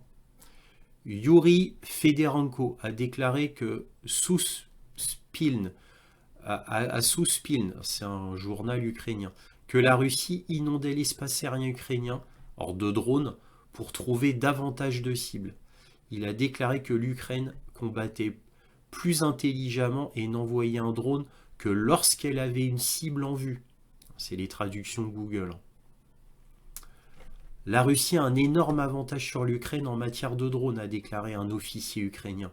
7 drones russes pour 1 drone ukrainien. Yuri Fedorenko, commandant de la compagnie Achille de la 92e brigade aéromobile séparée, a fait cette déclaration mardi à la chaîne de télévision publique Suspiln. Dans les secteurs prioritaires de première ligne, nous avons le ratio suivant. 1 de nos drones pour 5 ou 7 drones ennemis, Fedorenko a déclaré.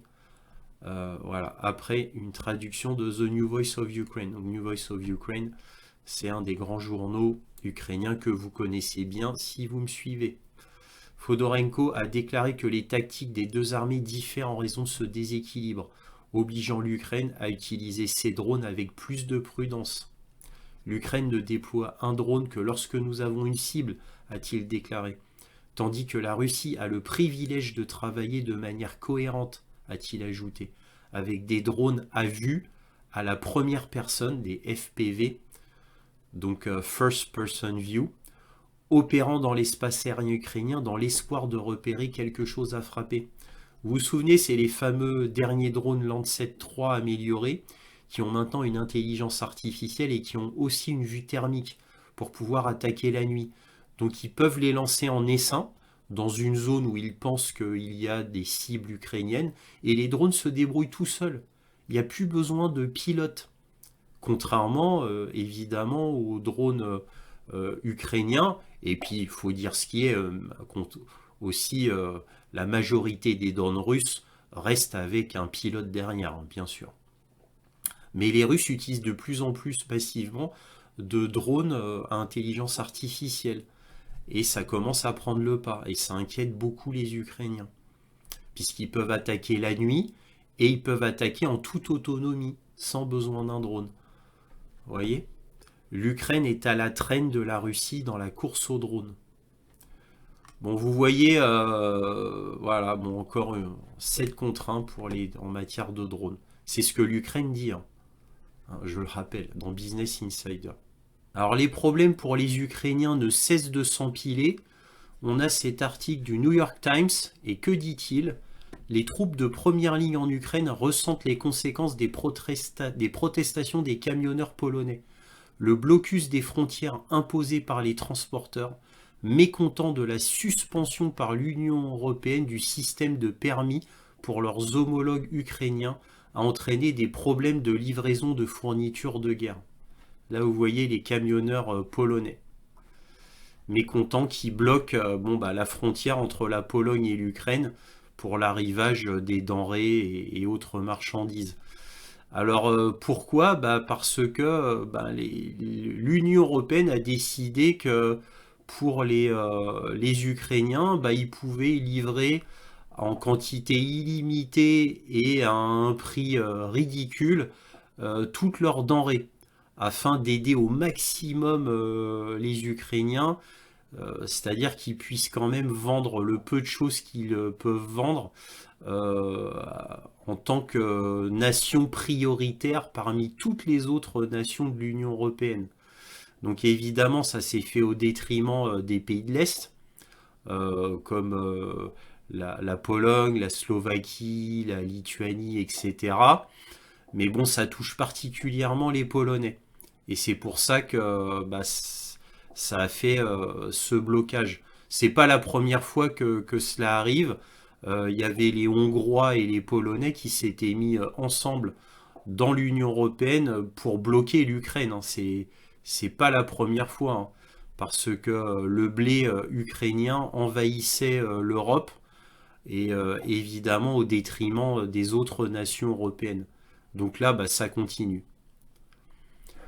Un blocus frontalier de plusieurs mois par les camionneurs polonais commence à avoir un effet sur les soldats ukrainiens dans les tranchées gelées qui se défendent contre les assauts russes incessants, faisant déjà des combats acharnés encore plus difficiles. Oleksandr, un soldat ukrainien combattant dans l'est de l'Ukraine, a déclaré que son unité attendait toujours la livraison de 2 appareils de vision nocturne, essentiels pour les soldats qui se dirigent vers les positions de combat en toute sécurité. Le matériel est bloqué à la frontière, a-t-il expliqué, où les camionneurs polonais bloquent les principaux passages, provoquant des files d'attente sur des kilomètres depuis le 6 novembre. Oleksandr, qui a demandé à être identifié uniquement par son prénom, conformément au protocole militaire ukrainien, s'est montré cinglant à propos de cette action. Pour bloquer les frontières du pays lors d'une invasion à grande échelle, ils doivent être complètement détachés de la réalité et ainsi se laver les mains dans le sang des gens qui attendent l'aide nécessaire, a-t-il déclaré. Vous voyez les tensions un peu qui commencent à se faire? Vous voyez, ça part dans tous les sens. Hein. Ça part dans tous les sens. Et encore, je vous dis pas tous les problèmes que les Ukrainiens connaissent. Parce que moi, je lis des dizaines de rapports tous les jours. De rapports principalement russes, mais beaucoup ukrainiens. N'oubliez pas que je lis 4 journaux ukrainiens tous les jours. Je vous les ai déjà montrés quasiment à chaque point sur l'Ukraine. Là, c'est exceptionnel que je vous en montre pas. Mais à tous les points sur l'Ukraine, je vous les montre. Donc, en fait, les problèmes s'empilent côté ukrainien et c'est sans fin comme ça. Et c'est sans fin. Voilà. Par contre, moi, j'ai aucun rapport de problème majeur côté russe. Je n'en vois aucun. Aucun. Alors, ils ont des problèmes, les Russes, bien évidemment. Des problèmes d'équipement qui n'arrivent pas, des mères de soldats qui n'ont pas revu leur fils depuis près d'1 an. La rotation s'est mal faite dans certains endroits du pays. Les Russes ont aussi leurs problèmes, mais c'est des problèmes mineurs et qui se règlent. C'est des problèmes ou au moins qui se règlent parce qu'à chaque fois ça se règle. Alors que côté ukrainien, c'est bien pire, mais les problèmes non seulement ne se règlent pas, alors que côté russe, ça se règle au bout de 2 semaines, 3 semaines, mais ça se règle rapidement. Donc côté ukrainien, non seulement ça ne se règle pas, mais ça ne fait qu'empirer. Et il y a de nouveaux problèmes qui surgissent. Parce qu'évidemment, c'est comme un domino. Hein.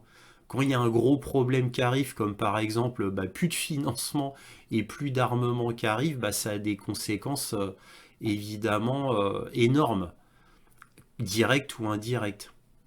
Et là, on va passer à un dernier article qui vient de Simplicus the Thinker, une de mes meilleures sources avec Slaviangrad. Là, c'est un commandant ukrainien qui fait une déclaration, un commandant ukrainien. Donc là, la source est Simplicus the Thinker, mais d'après ce qu'il dit, il dit qu'il l'a repris du Washington Post. Donc que dit-il? Mais la révélation la plus accablante de l'article, donc du Washington Post, concerne la fierté et la joie de la France, l'obusier automoteur phare de l'artillerie, le César. Cette seule révélation met à bas une grande partie de la propagande pro-ukrainienne risible. Je publierai tout dans son intégralité parce que c'est juteux. Bon, Simplicus the Thinker est pro-russe, hein, vous l'aurez deviné, mais c'est un pro-russe qui donne des vraies infos, hein, il est quand même objectif. C'est-à-dire quand ça va pas du côté russe, il le dit, bien évidemment. Donc là, vous voyez un canon César, et là, vous allez voir ce que dit un commandant ukrainien. Donc le titre, le canon César est très vulnérable. Ces critiques n'épargnent pas non plus les armes occidentales. Donc ça, c'est le Washington Post, c'est le journaliste qui parle. Alors, ces critiques, les critiques du commandant ukrainien, n'épargnent pas non plus les armes occidentales. Parce que, évidemment, dans l'article, au début, il critique les armes russes. Alors, votre canon automoteur César, fabriqué par le groupe français Nexter, tire très vite et avec la précision d'un orfèvre. Mais je l'utilise très peu, car il est très vulnérable et peu adapté aux réalités de la guerre. Du fait de sa grande taille, le César serait rapidement repéré par les drones russes, ce qui en fait une cible prioritaire. Si je le sors à découvert pour tirer, il devient une cible pour les tirs de contre-batterie après 3 ou 4 minutes. Je n'ai pas le temps pour l'évacuer hors de la zone dangereuse. Il faut au moins 5 minutes au César pour tirer, puis s'enfuir. En revanche, avec le M777, un obusier américain remorqué, donc un M777, il n'est pas automoteur, hein. Il doit être remorqué par un camion. Je peux tirer en moyenne 300 obus par jour, a-t-il déclaré, poursuit le commandant. Avec le César, si j'en tire 5, c'est déjà très bien. Le M777 est facile à dissimuler et je peux installer un boîtier métallique autour de lui pour le protéger du drone kamikaze russe Lancet. Cacher le César, c'est dégrader sa liaison satellite. Sans quoi il devient impossible de guider le tir. Il devrait être soit possible de guider le tir en mode manuel, ou bien l'antenne satellite devrait être détachable, suggère le magazine Nocturne. Le commandant qui se moque également de la vulnérabilité de l'arme à la saleté. Cette dame, le César, aime trop la propreté. Ses opérateurs sont comme des chirurgiens portant toujours des gants et des surchaussures, obligés de dormir dedans pour ne pas la salir. Résultat, les munitions ne manquent pas pour le César, mais ce ne sont pas les munitions qui l'inquiètent. Voilà, bon, bref, qu'est-ce qu'on apprend là-dedans? On apprend qu'un César doit toujours avoir une liaison satellitaire pour guider le missile, mais que ça soit un missile, un obus classique ou un obus Excalibur. Donc ça c'est quand même important. Donc là donc ces jouets high-tech n'ont même pas la capacité de tirer en mode manuel. Gardez à l'esprit qu'il ne décrit pas les munitions guidées par GPS elles-mêmes comme l'Excalibur. Il veut dire que le César ne peut même pas tirer des obus classiques. Voilà. Donc voilà, ça peut pas tirer des obus classiques sans être fixé, donc c'est-à-dire sans être connecté en permanence aux signaux satellites. Donc ça c'est quand même, le César a quand même ce gros problème que je ne connaissais pas. C'est-à-dire que même pour tirer des obus classiques et non pas forcément des obus Excalibur qui eux sont effectivement guidés par GPS. Même des obus classiques, le César doit toujours avoir une connexion satellitaire. Et en plus, il n'a même pas la possibilité d'être opéré en mode uniquement manuel, comme les obusiers russes. Donc ça, c'était un gros problème sur le terrain concernant le canon César. Voilà pour les articles. Alors que peut-on dire en conclusion? Eh bien, avant que je passe à la conclusion en elle-même, j'ai envie de vous dire que les points sur l'Ukraine, pour moi, c'est assez frustrant. Parce que j'aurais beaucoup plus de choses à vous dire que ce que je vous en dis présentement. Alors, pour moi, 1h20 à peu près, c'est la moyenne de mes points sur l'Ukraine. C'est beaucoup trop court, mais pour vous, c'est beaucoup trop long. Alors voilà le dilemme. Alors inutile de vous dire que je fais des coupes claires dans les informations que je vous donne. Bien évidemment, je ne peux pas tout vous dire. C'est assez frustrant. Mais bon, c'est comme ça. Voilà, je voulais juste vous lancer ma petite touche personnelle pour vous dire ce qu'il en était de mon côté. Bref, donc alors la conclusion. Ce qu'a dit Vladimir Poutine à la conférence annuelle de fin d'année qui dure environ 4 heures, pour moi, je n'ai vraiment rien appris de spécial, sauf les 617 000 soldats présents en Ukraine. Moi, j'avais fait une mauvaise estimation. Pour moi, la moyenne aurait été de 550 000 et avec un maximum de 600 000, mais je pensais plutôt 550 000, voire moins. Donc le colonel McGregor, lui, il avait plus eu le nez creux, mais lui, il a les infos directement du Pentagone. Scott Ritter, lui, disait plus ou moins comme le colonel McGregor, c'est-à-dire, eux pensaient entre 600 000 et 700 000. Voilà, donc il y a énormément de forces russes en Ukraine, mais voilà, nul n'est surpris quant à ces résultats. Le coup où il y aurait 1500 volontaires par jour qui viennent s'engager dans l'armée russe, pour moi, c'était pas une surprise, puisque je vous l'avais déjà dit il y a déjà 2 ou 3 mois, par la bouche même de Sergei Shoigu, qui l'avait dit à un journaliste. Voilà, sur Rassia Adin, c'est-à-dire Russie 1. Donc, nulle surprise, ça continue, c'est toujours en moyenne de 1500. Voilà, bon, pas de surprise. Bon, maintenant, Vladimir Poutine a aussi annoncé que les Russes avançaient sur le front de manière incrémentale, lentement mais sûrement. Ça, je vous le dis tous les mois, toutes les semaines, depuis des mois, donc nulle surprise. Ça continue. Ça fait presque 1 an que je vous dis que l'armée russe a décidé d'employer la stratégie du général Sourovikine, c'est-à-dire de faire une guerre d'attrition à l'extrême, c'est-à-dire aussi, ils appellent ça de faire une défense active, c'est-à-dire on avance, on consolide, on avance, on consolide. Aucune grande offensive pour l'instant n'est prévue ou même en vue. Alors combien de temps ils vont attendre avant de faire cette fameuse offensive attendue?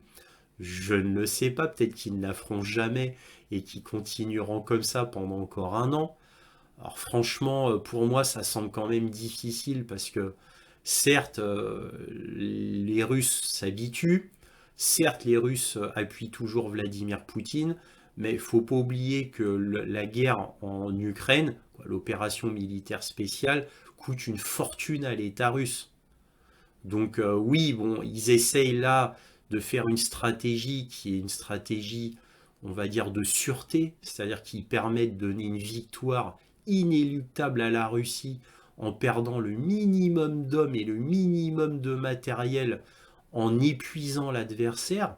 Alors certes, c'est une stratégie excellente, mais qui ne peut pas durer éternellement non plus. Alors même si l'économie russe est bonne, et de plus en plus bonne avec le temps qui passe, de plus en plus de pays alliés qui achètent, etc.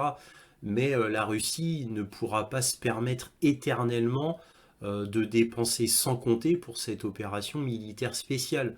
Au bout d'un moment, il faudra bien que ça s'arrête. Surtout que les oblasts ukrainiens qui sont maintenant russes, bien ils ne sont pas complètement pris. Alors en plus, si Vladimir Poutine veut prendre l'oblast de Kharkov, de Mykolaïev et d'Odessa pour faire la jonction avec la Transnistrie, ça va demander encore plus de moyens. Bah oui. Alors, à moins que l'Ukraine s'avoue vaincue et qu'il y ait une reddition totale. Mais bon, ça, je n'y crois pas, tout du moins pas pour l'instant. Nous verrons après le coup d'État s'il y a coup d'État.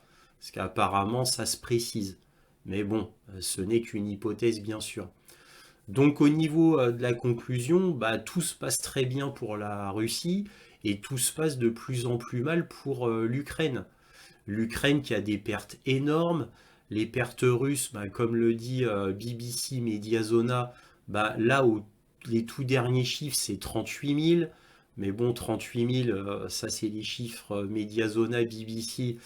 Bon, maintenant, en comptant vraiment tout, parce que il y a le côté comptage officiel, mais il y a le comptage officieux. Pour moi, il y aurait près de 50 000 morts russes. 48 000, 50 000 au grand maximum. Ça, c'est les vraies pertes russes. En comptant les disparus, ceux qui ne sont pas comptés, etc. Bref, donc tout se passe très très mal pour l'Ukraine, tout se passe de plus en plus mal pour l'Ukraine. Nous verrons si le paquet de 61,4 milliards de dollars est voté au Congrès américain plus tard. Nous verrons bien. Je n'y crois pas, mais bon, on ne sait jamais. Alors maintenant, le problème avec l'Ukraine, c'est que les États-Unis n'ont pas que l'Ukraine sur les bras. Il y a aussi le conflit israélo-palestinien et il y a Taïwan. Et oui, parce qu'il y a des tensions de plus en plus fortes à Taïwan, malgré tout. Les médias n'en parlent pas, alors ça se fait, mais vraiment très très très doucement. Et c'est pour ça que les médias n'en parlent pas. Mais au bout d'un moment, clairement, la Chine prendra Taïwan pour clarifier la chose directement avec les Américains. Et les Américains en parlent. N'oubliez pas, je vous l'avais dit déjà, qu'un haut responsable du Pentagone prévoit une guerre américaine avec la Chine en 2024. Alors quand en 2024, on ne le sait pas. Mais bon, en tous les cas, c'est ce qu'a dit un haut responsable du Pentagone. Nous verrons bien. Bref, et concernant le front, bah, je vais en parler maintenant avec la carte militaire. Eh bien, ça se passe pour le mieux concernant les Russes. Là, ils vont prendre Avdiivka. Là, ça y est, ils sont déjà dans la ville d'Avdiivka. Et ils vont la prendre. Malinka, ça y est, c'est fait. On n'en parle pas dans les journaux. Malinka vient d'être prise. C'était une petite forteresse ukrainienne. Maintenant, il reste Ougledar à finir, Avdiivka à finir, Siversk.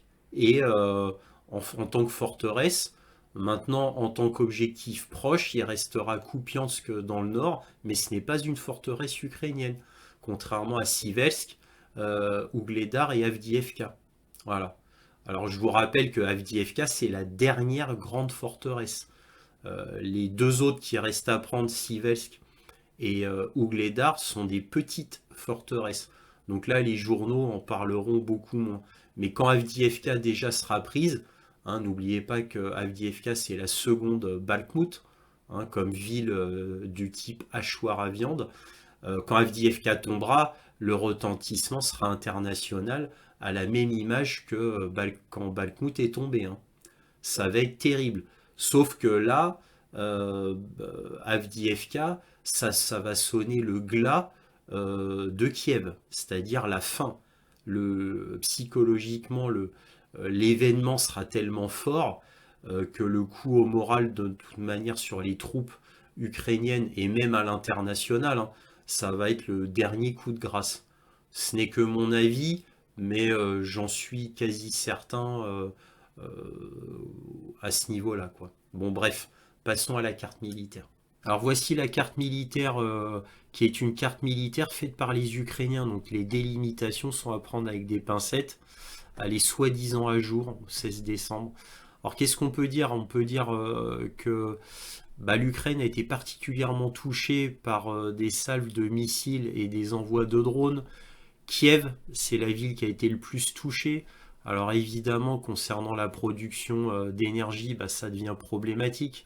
C'est l'hiver, il fait très froid, il peut faire moins 10, moins 15, moins 20 en ce moment en Ukraine. Donc c'est très problématique. Quoi d'autre? Eh bien, concernant Klinky, là, la fameuse attaque offensive amphibie ukrainienne. Alors, je vais vous montrer.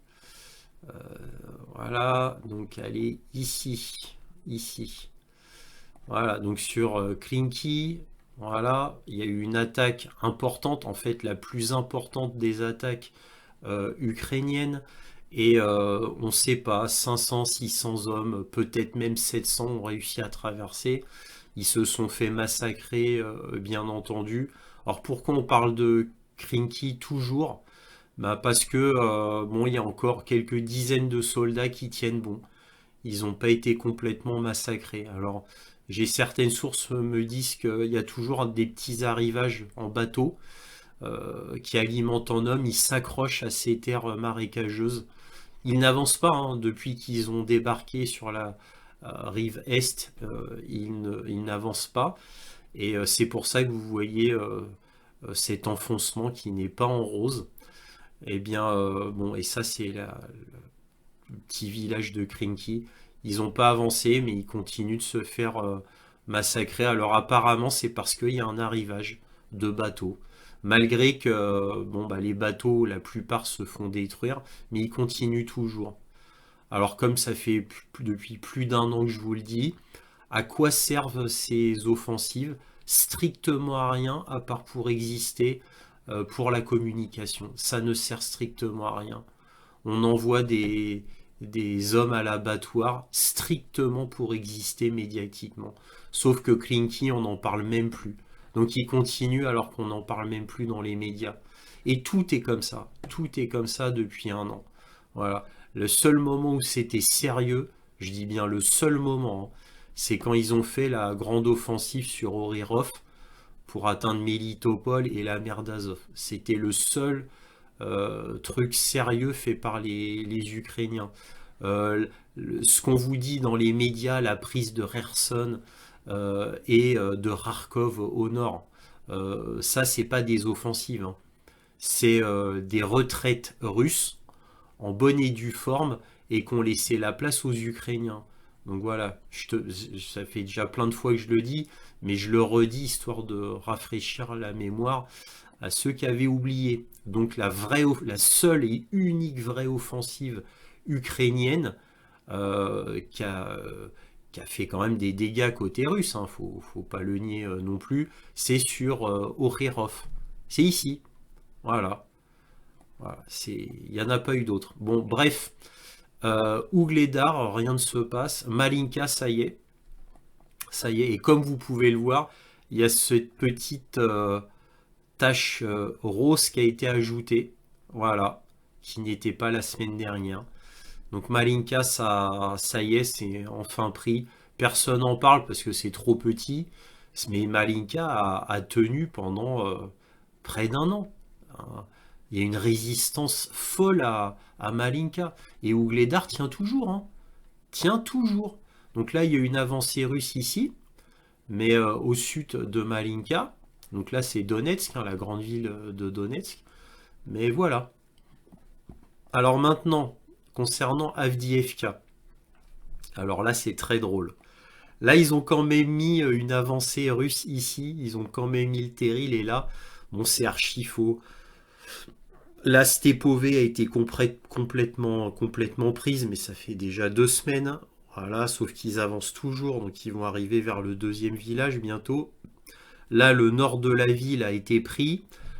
Tout le sud ici a été pris. Tout ce qui est le complexe industriel sud a été pris. Donc les Russes sont ici. Tout ça, ça a été pris déjà depuis quasiment 2 semaines. Alors pas ça, mais tout ça, ça a été pris il y a quasiment 2 semaines. Là, c'est tout ça qui a été pris maintenant, là, au moment où je vous parle. Ici, tout est pris depuis presque 2 semaines. Voilà, tout ça, c'est rose au final. Et les Russes ont enfin pris le nord d'Avdiivka. Donc, bon, c'est grosso modo, c'est ici et ici. Parce que là, il y a le complexe, la coquerie, le réseau industriel minier fait tout ça. Et là, il y a le fameux terril. Donc la coquerie, elle est énorme, hein. La coquerie est absolument gigantesque, elle est énorme.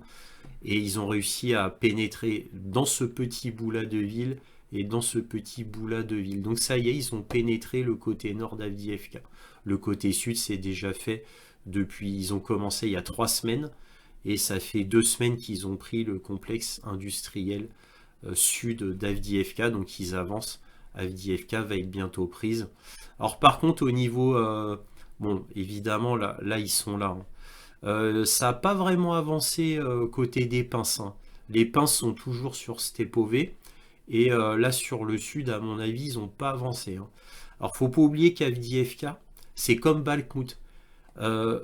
Zelensky veut que ça soit protégé à tout prix.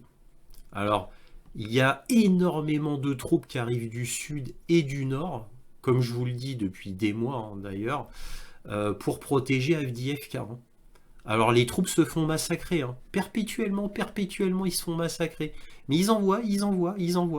Alors les Russes, eux, ils sont très contents de ne pas avancer, d'être en défense active comme ils le disent, et massacrer tout ce qui vient par vague comme ça, tranquillement, juste à temps que l'armée ukrainienne soit complètement épuisée. Voilà.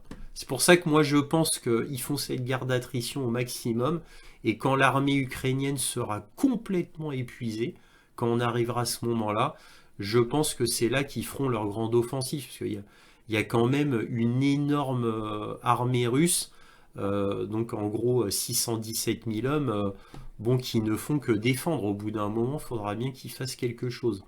Mais bon, encore une fois, cela ne reste que mon avis. Donc Avdiivka, maintenant Bakhmout. Alors Bakhmout, là par contre, il y a eu des avancées. Alors Bakhmout, ça s'appelle plus Bakhmout depuis longtemps. Ça s'appelle Artyomovsk maintenant. Alors encore une fois, c'est une carte ukrainienne. Donc les Russes ont avancé jusque-là. Hein. Ils ont avancé jusque-là. Donc Kalinivka, hop, c'est pas été complètement pris, c'est pas consolidé. Mais ils sont arrivés jusque-là. Hein. Dans le sud aussi. Hein. Alors Ivanivski, ils l'ont toujours pas prise, c'est ici. Hein. Mais ils sont là. Hein. Donc en fait, tout ça c'est rose normalement. Tout ça c'est rose. Mais ils l'ont pas noté, bien évidemment. Klitschivka, bah alors là, c'est du grand n'importe quoi, parce qu'en fait, tout ce qui est gris, là, tout ce qui est gris, maintenant, vous pouvez considérer ça comme rose. Donc tout ça, ça a été pris. Alors, les zones grises, c'est quoi? C'est les zones de combat. Ce qu'on appelle les zones grises. Tout ça, ça a été pris. Les Russes ont énormément avancé. D'ailleurs, c'est la plus grande avancée de tout le front. De tout le front, c'est leur plus grande avancée. Donc tout ça, ça a été pris. Tout ça, ça a été pris. Donc, énorme avancée. Hein. Là, par contre, dans le nord, il y a toujours des combats. Ils ont avancé beaucoup au sud. Ils ont un petit peu avancé au nord, mais ils n'ont pas pris toute cette zone grise. Hein. Non, non. Là, on peut continuer jusque-là à peu près pour être plus exact. Alors, bah, le chaudron de Siversk, bah, les Russes ont avancé, mais petitement. Alors, évidemment, tout ça, c'est faux. Hein. En réalité, tout ça, toute cette zone-là est rose. Hein. Toute cette zone-là est rose. Alors, toute la zone grise, elle est complètement rosée déjà. Là, c'est une grande forêt. Ils avancent, mais ils ont du mal. Parce que là, c'est une zone idéale pour les Ukrainiens afin de se planquer des Russes. C'est une zone boisée assez dense. Hein. Donc, bah, les Ukrainiens peuvent se cacher dedans. Les Russes ont beaucoup de mal sur Siversk. Hein. Beaucoup de mal. Ils avancent, hein, mais très lentement. Sur Ougledar, les Russes, dans le sud, je vous l'ai déjà montré. Alors là, ils avancent pas du tout, les Russes. Hein. Là, ils bloquent. Donc Ougledar est vraiment... Alors je rappelle qu'Ougledar, pourquoi les Russes bloquent? Ougledar, hein, dans le sud, pourquoi ça bloque ici? C'est parce que les Ukrainiens sont sur des hauteurs, ils sont parfaitement bien placés. Ils sont comme si la ville était sur une motte, hein, comme au Moyen-Âge, vous voyez ce que je veux dire? Donc ils sont en hauteur et ils ont une vue vraiment parfaite sur tout ce qui arrive. Et ils ont beaucoup d'artillerie. Voilà. Et puis évidemment, ils ont des aides extérieures, bien évidemment. Voilà. Alors maintenant, pour le reste, c'est pas très intéressant. Kupiansk, bah, ils avancent bien sûr, carte entièrement fausse. Alors, mais ils avancent très lentement. Ils avancent lentement. Il y a des vraies avancées, mais c'est des avancées d'1 kilomètre, de 500 mètres. C'est très peu. Bref, c'est comme d'habitude. Mais ils avancent sur tout le front. Sur tout le front, ils avancent. Et je vous rappelle que l'énorme armée russe de 150, 120 000, on ne sait pas trop exactement, dont l'armée ukrainienne craint, elle est là. Hein. Alors à chaque fois, je vous le répète, hein, pour pas que vous oubliez, toute l'armée russe est là. Hein. Entre 120 000 et 150 000 hommes, voilà, d'après les Ukrainiens et même d'après le New York Times, hein, comme je vous l'avais dit il y a déjà 2 semaines. Voilà ce qu'on pouvait dire sur la carte militaire. Voilà, c'est fini. Si cette vidéo vous a plu, un petit pouce, un abonnement, un commentaire, c'est très important pour moi. Éventuellement un petit don, lien dans la description, cela me permet de publier régulièrement et de continuer à toujours m'abonner à mes magazines et à mes journaux internationaux. Merci à tous pour cela, merci de votre soutien à cette chaîne qui s'appelle Réinformation sur le monde sur YouTube et Analyse du monde sur Odyssée et Rumble. Merci encore à tous et toujours, soyez curieux.